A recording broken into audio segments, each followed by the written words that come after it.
Mi nombre es Laura Mendoza. Tengo 42 años.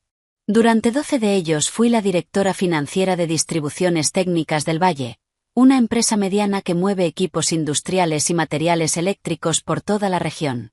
No era una multinacional ni salíamos en las noticias. Pero éramos sólidos. Facturábamos cerca de 20 millones al año. Teníamos clientes que llevaban con nosotros una década. Y yo me aseguraba de que cada número cuadrara. Ese martes de marzo entré a la oficina como siempre. Café en la mano. Saludo al equipo de contabilidad. Reviso los correos mientras enciendo la computadora. A las 9:30 recibo un mensaje del CEO, Rodrigo Salazar, pidiéndome que suba a su oficina. Nada raro. Nos reuníamos cada semana para revisar resultados, proyecciones, temas de flujo de caja. Subo. Él está sentado detrás de su escritorio de roble, con esa corbata azul que usa en las reuniones importantes. A su lado está Martín Gutiérrez, el director de Recursos Humanos. Eso ya me extraña. Martín nunca participa en nuestras reuniones financieras. Laura, siéntate por favor, me dice Rodrigo sin mirarme a los ojos. Me siento. Noto que Martín tiene una carpeta manila sobre las piernas. El tipo de carpeta que usamos para documentos de personal. Mira, Laura, Rodrigo se acomoda en su silla. Quiero agradecerte todo lo que has hecho por la empresa estos años. Has sido una pieza fundamental. Tus auditorías siempre impecables, tus controles, todo eso ha sido valioso. Uso el pasado. Has sido. No eres. Pero hemos estado evaluando la estructura del área financiera. Continúa, y creemos que necesitamos una perspectiva más fresca. Alguien con formación actualizada, que traiga ideas nuevas. Necesitamos modernizarnos. Me quedo callada. El corazón me late fuerte pero no digo nada todavía. Hemos decidido hacer un cambio en la dirección financiera, dice finalmente. A partir de hoy, tu posición queda terminada. Martín tiene todo el paquete de liquidación preparado. Es generoso, te lo aseguro. Generoso. Como si el dinero compensara 12 años. ¿Puedo preguntar quién me va a reemplazar? Digo, y me sorprende lo firme que sale mi voz. Rodrigo intercambia una mirada rápida con Martín. Mi sobrino, Sebastián Salazar. Acaba de terminar una maestría en finanzas en una universidad de Estados Unidos. Tiene ideas innovadoras, un enfoque moderno. Creemos que es el perfil que necesitamos. Ahí está. Su sobrino. 28 años, recién salido de la escuela, sin un solo día de experiencia real en una empresa como esta. Y yo, con 12 años de trabajo limpio, de auditorías sin observaciones, de controles que evitaron fraudes, errores y desastres, quedo fuera porque necesitamos perspectiva fresca. Martín me extiende la carpeta. Dentro está mi carta de terminación, el cálculo de liquidación, los papeles del seguro. Todo ya firmado por Rodrigo. Tienes hasta el viernes para recoger tus cosas, dice Martín con voz profesional, como si estuviera leyendo un guión. Cualquier duda, puedes contactarme. Me pongo de pie. No lloro. No grito. No les doy ese gusto. Entiendo, digo simplemente. Gracias por avisarme. Salgo de la oficina con la carpeta bajo el brazo. Bajo las escaleras despacio. La gente me mira desde sus cubículos pero nadie dice nada. Ya lo saben. En una empresa así las noticias vuelan. Llego a mi escritorio. Me siento. Abro la carpeta y leo los números. La liquidación es correcta. Generosa, sí. Pero eso no cambia nada. Ana, mi asistente contable, se acerca tímidamente. Laura, ¿es cierto? Asiento. ¿Por qué? Pregunta, y veo que tiene los ojos rojos. Tú nunca has fallado. Nunca. Política, digo. No tiene nada que ver con el trabajo. Ella se muerde el labio y regresa a su escritorio sin decir más. Paso el resto del día ordenando archivos, dejando instrucciones escritas para quien venga después, asegurándome de que todo esté documentado. Porque aunque me saquen, No voy a dejar un desastre. No es mi estilo. El viernes salgo de Distribuciones Técnicas del Valle con una caja de cartón. Dentro llevo una planta, una foto de mi graduación universitaria y una taza que dice «La contadora tiene siempre la razón». Un regalo de mi equipo hace 3 navidades. Subo a mi auto. Pongo la caja en el asiento del copiloto. Enciendo el motor. Y ahí, sola en el estacionamiento, finalmente dejo que salgan las lágrimas. Y si esta historia te está resonando, si has sentido alguna vez que tu experiencia no importó cuando alguien con conexiones llegó a quitarte el lugar, déjame un like. Suscríbete al canal. Porque lo que viene después es algo que nunca imaginaron. La gente cree que ser directora financiera es solo revisar números en Excel y firmar cheques. Pero mi trabajo real era invisible. Era prevenir desastres antes de que ocurrieran. Era construir un sistema donde los errores no pudieran esconderse y los fraudes no pudieran crecer. Déjame explicarte cómo funcionaba antes de que yo saliera. Cada vez que la empresa compraba algo, digamos $5.000 en cables eléctricos a un proveedor, el proceso era así. El proveedor enviaba su factura. Mi equipo la recibía y la verificaba contra la orden de compra original. ¿Los precios coinciden? ¿Las cantidades son correctas? ¿El proveedor es el mismo que autorizamos? Si algo no cuadraba, aunque fuera una diferencia de $50, la factura se devolvía. Luego venía el segundo filtro. Yo revisaba personalmente todas las facturas mayores a $2.000 antes de aprobar el pago. No porque desconfiara de mi equipo, sino porque en finanzas, un segundo par de ojos siempre encuentra lo que el primero pasó por alto. Tercer filtro. Auditoría cruzada. Cada trimestre, Ana y yo comparábamos las facturas pagadas contra los inventarios recibidos. Si compramos 100 metros de cable, esos 100 metros tienen que estar en el almacén o en los registros de venta. Si no están, hay que explicar por qué. Sin excepciones. Gracias a ese sistema, en 12 años detectamos 3 intentos de fraude antes de que costaran dinero real. El primero fue hace 8 años. Un proveedor de herramientas empezó a inflar las cantidades en sus facturas. Nos cobraba por 50 destornilladores cuando solo enviaba 40. Pequeñas diferencias. Fáciles de ignorar. Pero yo llevaba un registro manual de cada entrega, y a los 2 meses noté el patrón. Confronté al proveedor. Se hizo el sorprendido, dijo que eran errores administrativos. Lo sacamos de nuestra lista de proveedores autorizados. Nos ahorramos al menos $20.000 en sobrecostos futuros. El segundo intento fue interno. Un empleado del almacén empezó a crear órdenes de compra falsas para un primo que supuestamente vendía materiales de limpieza. Las órdenes eran pequeñas, $300 aquí, 500 allá. Pero cuando revisé los registros noté que ese proveedor no tenía dirección física verificada ni referencias. Investigué. Resultó que el primo ni siquiera existía. El empleado estaba cobrando las facturas y quedándose con el dinero. Lo despedimos. Presentamos denuncia. Recuperamos $4.000. El tercer intento fue el más sofisticado. Un proveedor legítimo, uno con el que habíamos trabajado 5 años, fue comprado por otra empresa. Los nuevos dueños empezaron a duplicar facturas. Nos enviaban la factura original y luego, 3 semanas después, una copia con diferente número de folio. Si no revisabas con cuidado, terminabas pagando 2 veces.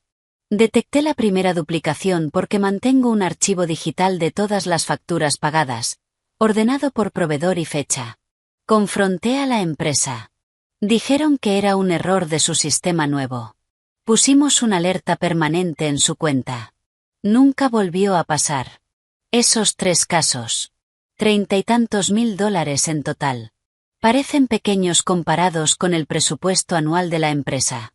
Pero si lo sumas a lo largo de 12 años, y le agregas todos los errores honestos que también atrapamos, estamos hablando de cientos de miles de dólares protegidos. Pero eso no es lo que Rodrigo veía. Él veía facturas que se pagaban a tiempo. Veía auditorías sin problemas. Veía números limpios en los reportes trimestrales. Y como todo funcionaba bien, Asumía que cualquiera podía hacerlo. No entendía que las cosas funcionaban bien precisamente porque yo estaba ahí, todos los días, revisando, verificando, construyendo esos filtros. Cuando me fui, dejé un manual de procedimientos de 50 páginas. Describía cada paso del proceso de control. Incluía listas de verificación, ejemplos, señales de alerta. Le pedí a Ana que se lo entregara a Sebastián, el sobrino. Ella me llamó una semana después. Laura, él ni siquiera lo abrió, me dijo. Dijo que tenía su propio sistema. Que lo que funcionaba antes estaba desactualizado. ¿Te dijo qué sistema? Pregunté. Solo que iba a agilizar procesos y confiar más en los proveedores. Eso fue todo. Colgué el teléfono con un mal presentimiento. Pero ya no era mi problema. O eso intentaba creerme. Los primeros 2 meses después de salir fueron raros. Me dediqué a buscar trabajo. Actualicé mi currículum. Tuve entrevistas. Algunas empresas me rechazaron por sobrecalificada. Otras me ofrecieron puestos de asistente contable, con la mitad del salario que ganaba antes. Les dije que no. No porque fuera orgullosa, sino porque sabía lo que valía. En ese tiempo viví de la liquidación. No salía mucho. Pasaba tardes enteras en la casa, revisando ofertas de empleo, enviando correos, esperando respuestas. Y aunque trataba de no pensar en distribuciones técnicas del valle, a veces me preguntaba cómo estarían las cosas por allá. Ana me enviaba mensajes ocasionalmente. Nunca hablábamos directamente de la empresa, porque ella todavía trabajaba ahí y no quería meterla en problemas. Pero de vez en cuando soltaba comentarios. Las cosas están más relajadas ahora. Ya no revisamos tanto las facturas. Sebastián dice que confiemos más en la gente. Cada mensaje era una alarma en mi cabeza. Pero no dije nada. No era mi lugar. Fue en julio cuando recibí una llamada inesperada. Era Roberto Fernández, el jefe de auditoría externa de la firma que revisaba las cuentas de distribuciones técnicas cada año. Yo había trabajado con él durante una década. Era un tipo meticuloso, con lentes gruesos y corbatas pasadas de moda, pero conocía su trabajo mejor que nadie. Laura, ¿tienes unos minutos? Me preguntó, y su tono era extraño. Formal. Preocupado. Claro. Roberto.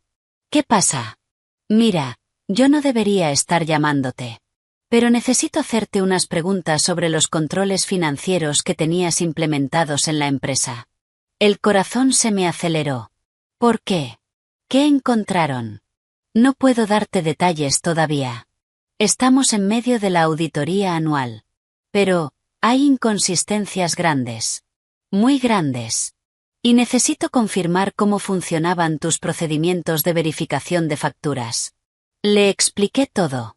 Los 3 filtros. Las revisiones cruzadas. Los archivos digitales. Las alertas de proveedores duplicados. ¿Y esos controles siguen activos? Preguntó. No lo sé. Yo dejé un manual completo.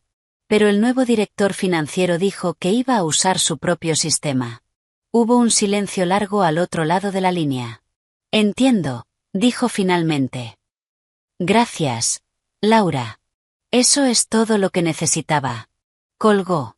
Me quedé sentada en el sofá de mi sala, mirando el teléfono. No sabía exactamente qué estaba pasando. Pero sabía que era grave. 2 semanas después, la noticia explotó. Me enteré por Ana. Me llamó llorando, casi sin poder hablar. Laura, descubrieron un fraude. Es enorme. Sebastián no se dio cuenta. Nadie se dio cuenta. Llevan meses robándoles. Despacio, Ana. Cuéntame. Entre sollozos me explicó. Durante los 8 meses que Sebastián llevaba como director financiero, 3 proveedores habían estado sobrefacturando de manera sistemática. Cobraban por materiales que nunca entregaban. Inflaban precios. Duplicaban facturas. Y como Sebastián había eliminado la mayoría de los controles que yo tenía, nadie lo detectó. La auditoría externa encontró el patrón cuando compararon las facturas pagadas contra los inventarios físicos. Faltaban materiales por valor de millones. Cuando rastrearon los pagos, descubrieron que los 3 proveedores estaban conectados. 2 de ellos ni siquiera existían realmente. Eran empresas fantasma creadas específicamente para este fraude. El monto total, $4.600.000. Rodrigo está desesperado, me dijo Ana. La junta directiva está furiosa. Los inversionistas amenazan con demandas. ¿Y Sebastián? Laura, Sebastián renunció ayer. Dijo que él no tenía la culpa, que los proveedores lo engañaron. No sentí alegría al escucharlo. Ni siquiera satisfacción. Solo una tristeza profunda. Porque esto no tenía que pasar. Esos controles que yo construí durante 12 años existían precisamente para prevenir esto. Y los quitaron porque alguien pensó que la experiencia no importaba. Que un título universitario era suficiente.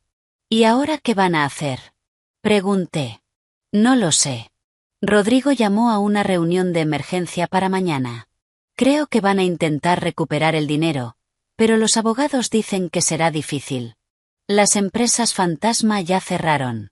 Desaparecieron. Colgamos. Me quedé sentada en la oscuridad de mi sala, procesando todo. $4.600.000. En 8 meses. Yo había protegido a esa empresa durante 12 años. Y en solo 8 meses sin los controles adecuados, casi la destruyen. La noticia del fraude no se quedó dentro de la empresa.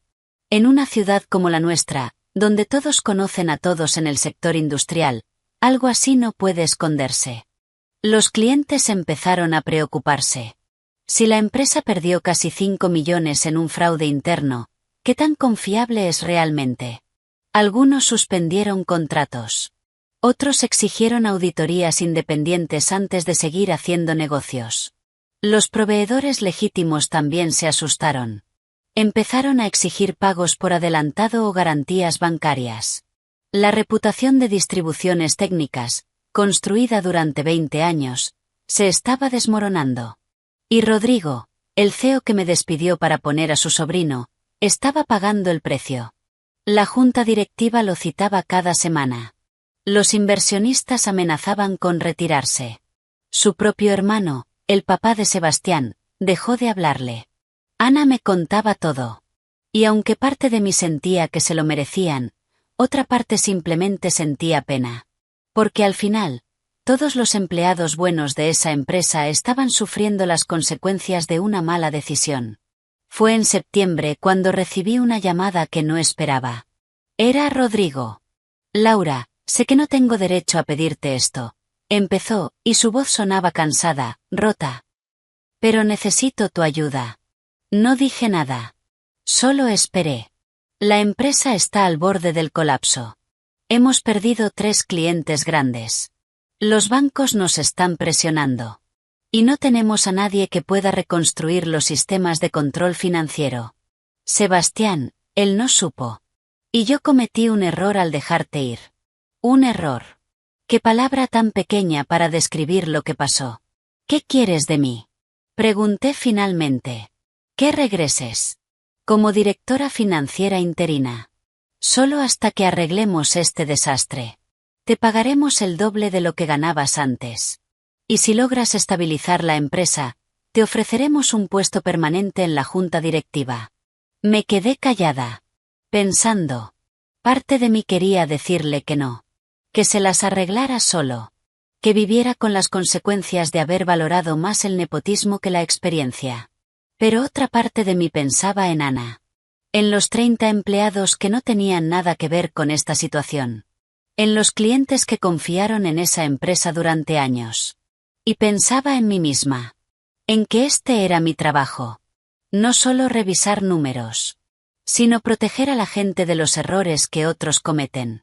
Necesito pensarlo, dije. Te llamo mañana. Colgué. Esa noche no dormí mucho. Le di vueltas y vueltas a la decisión. ¿Regresar significaba perdonar lo que me hicieron? ¿O simplemente significaba hacer lo correcto? A la mañana siguiente llamé a Rodrigo. Acepto, dije. Pero con 3 condiciones.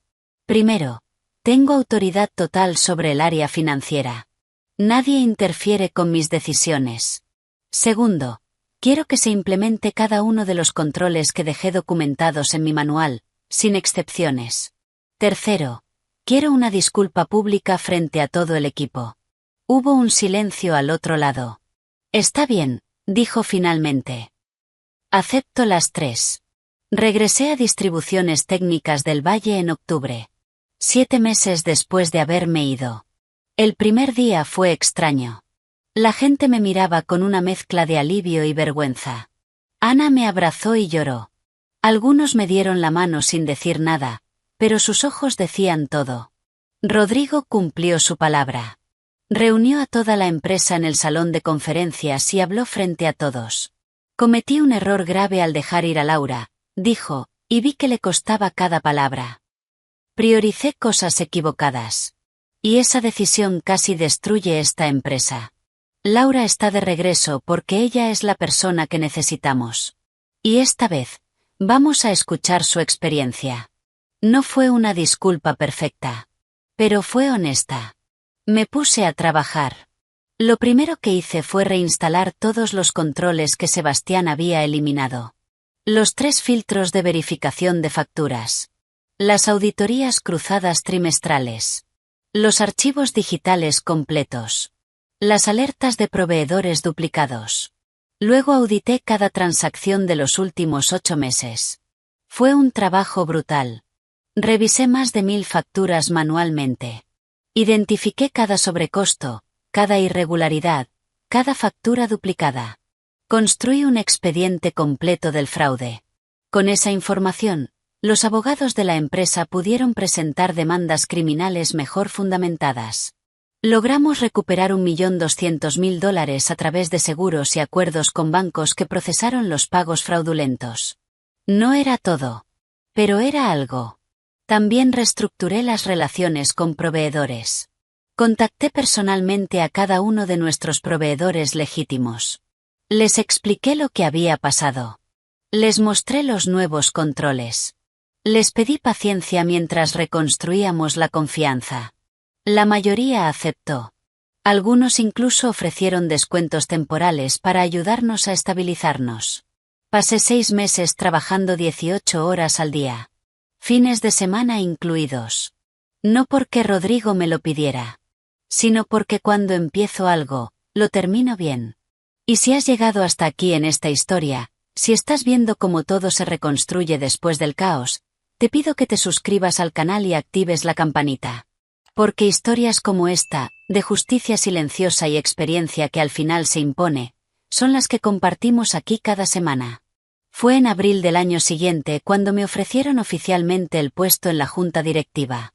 No solo como directora financiera, sino como miembro permanente del consejo que toma las decisiones estratégicas de la empresa. Acepté. No porque quisiera poder o venganza, sino porque después de todo lo que había pasado, entendí algo importante. Mi experiencia tenía valor. Y ese valor merecía un asiento en la mesa donde se toman las decisiones. Hoy, 3 años después de todo aquello, Distribuciones Técnicas del Valle está estable nuevamente. Recuperamos a la mayoría de los clientes que perdimos. Los controles financieros son más fuertes que nunca. Y cada nuevo empleado del área financiera recibe entrenamiento completo sobre cómo detectar fraude antes de que crezca. Rodrigo sigue siendo el CEO. Nuestra relación es profesional, cordial, pero nunca volverá a ser lo que fue. Y eso está bien. Algunas cosas no se reparan completamente. Solo se aprende a trabajar con las cicatrices. Sebastián, el sobrino, nunca regresó al mundo corporativo. Escuché que ahora trabaja como consultor independiente. No sé si aprendió algo de todo esto. Espero que sí. Ana sigue siendo mi mano derecha. Ahora es subdirectora financiera. Y cuando la veo revisar facturas con el mismo cuidado que yo le enseñé, sé que los controles van a sobrevivir mucho después de que yo me retire. A veces pienso en ese martes de marzo cuando me despidieron. En cómo me sentí caminando hacia mi auto con esa caja de cartón. En las lágrimas que solté sola en el estacionamiento. Y me pregunto qué le diría a esa Laura de hace 3 años si pudiera hablarle. Creo que le diría esto. Va a doler. Mucho. Vas a sentir que 12 años de trabajo no significaron nada. Vas a dudar de ti misma. Vas a pasar noches sin dormir preguntándote si hiciste algo mal. Pero no hiciste nada mal. Hiciste tu trabajo bien. Tan bien que se volvió invisible. Y cuando todo se caiga sin ti, cuando los números dejen de cuadrar y el caos empiece, no va a sentirse como victoria. Va a sentirse triste. Porque no querías que esto pasara. Solo querías que valoraran lo que hacías. Pero de esa tristeza va a nacer algo importante. Vas a aprender que tu valor no depende de que otros lo reconozcan. Depende de que tú lo sepas. Y una vez que lo sepas de verdad, nadie te lo puede quitar. Van a llamarte de regreso. Y cuando lo hagan, no va a ser porque te necesiten para arreglar un desastre. Va a ser porque finalmente entienden lo que valías desde siempre. Y esta vez, cuando te sientes a esa mesa, va a ser en tus propios términos. He aprendido muchas cosas en estos años. Sobre finanzas, sobre fraude, sobre controles corporativos. Pero lo más importante que aprendí no tiene que ver con números. Aprendí que la experiencia no grita. No se vende con títulos bonitos ni se resume en diplomas de universidades caras. La experiencia son años de pequeñas decisiones correctas. De problemas evitados antes de crecer. De sistemas construidos en silencio para que las cosas simplemente funcionen. Y cuando alguien sin experiencia toma el control, no es que cometa errores grandes de inmediato. Es que deja de prevenir los errores pequeños. Y esos errores pequeños se acumulan. Crecen. Se multiplican. Hasta que un día te despiertas con un fraude de casi 5 millones y no sabes cómo llegaste ahí. Aprendí también que la justicia no siempre es dramática. No hay momentos de cine donde gritas verdades frente a todos y la sala explota en aplausos. A veces la justicia es simplemente que el tiempo te da la razón. Y que cuando te necesitan de vuelta, regresas no como venganza, sino como profesional. Aprendí que perdonar no significa olvidar. Puedo trabajar con Rodrigo. Puedo respetar su liderazgo en otras áreas. Pero nunca voy a olvidar que priorizó el apellido sobre la competencia. Y esa memoria me mantiene alerta. Me recuerda que siempre tengo que proteger mi propio valor, porque nadie más lo va a hacer por mí. Y aprendí que a veces la mejor venganza no es destruir a quien te lastimó. Es simplemente ser tan buena en lo que haces que cuando todo se cae sin ti, la evidencia hable por sí sola. Hoy camino por los pasillos de distribuciones técnicas del Valle con la cabeza en alto. No porque derroté a alguien, sino porque sobreviví. Porque no dejé que una mala decisión de otro definiera mi carrera.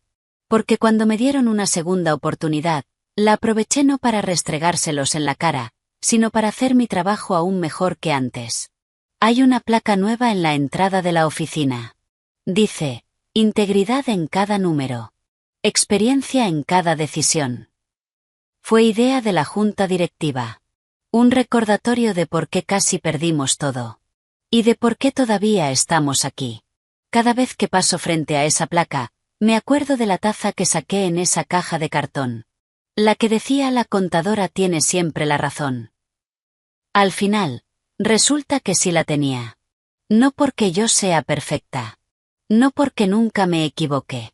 Sino porque construí sistemas que funcionaban. Porque me importaba cada detalle. Porque entendía que en finanzas, como en la vida, las consecuencias de ignorar lo pequeño siempre se pagan caro. Hoy tengo 45 años. Sigo siendo directora financiera. Sigo revisando facturas. Sigo construyendo controles. Sigo protegiendo a esta empresa de los errores que otros podrían cometer. Pero ahora también tengo un asiento en la junta. Tengo voz en las decisiones grandes. Y cuando alguien sugiere contratar a alguien solo por sus conexiones o su título, soy la primera en preguntar, ¿pero qué experiencia real tiene? Porque aprendí, de la manera más dolorosa posible, que la experiencia importa. Que los años de trabajo invisible cuentan. Que los sistemas que previenen desastres valen más que las ideas brillantes que nunca se ponen a prueba. Y si algún día me vuelven a despedir, si algún día deciden que otra vez necesitan perspectiva fresca, no voy a llorar en el estacionamiento. Voy a irme con la cabeza en alto. Porque ahora sé que mi valor no depende de ellos. Depende de mí. Y de los 12 años, y luego 15, y luego 20, de trabajo bien hecho que llevo en la espalda. Esa es mi historia. No es una historia de venganza espectacular. Es una historia de justicia lenta. De consecuencias inevitables. De experiencia que al final, siempre, siempre encuentra su lugar. Y si alguien está leyendo esto después de haber sido despedido injustamente, después de sentir que su experiencia no importó, déjame decirte algo. Importa. Tu trabajo importa. Aunque sea invisible. Aunque nadie lo celebre. Aunque te saquen de un día para otro. Los sistemas que construiste, las crisis que evitaste, los errores que detectaste antes de que crecieran, todo eso tiene valor. Y ese valor no desaparece porque alguien no supo verlo. Tarde o temprano, las consecuencias de ignorar la experiencia se hacen evidentes. Y cuando eso pase, no necesitas estar ahí para probarlo. La evidencia va a hablar sola. Tu trabajo es simplemente seguir adelante. Seguir siendo buena en lo que haces. Y estar lista para cuando te necesiten de vuelta. Porque te van a necesitar. Siempre lo hacen. Si esta historia te movió algo por dentro, si entendiste lo que se siente cuando tu experiencia se vuelve invisible hasta que ya no está, déjame un comentario contándome tu propia historia. Dale like a este vídeo. Compártelo con alguien que necesite recordar que su trabajo tiene valor aunque nadie lo celebre. Suscríbete al canal si aún no lo has hecho. Porque cada semana compartimos historias reales de gente que enfrentó injusticias laborales y encontró su camino de vuelta. No siempre con finales felices. Pero siempre con finales honestos. Y recuerda, la experiencia no grita. Pero cuando falta, el silencio es ensordecedor. Gracias por llegar hasta aquí. Nos vemos en la próxima historia.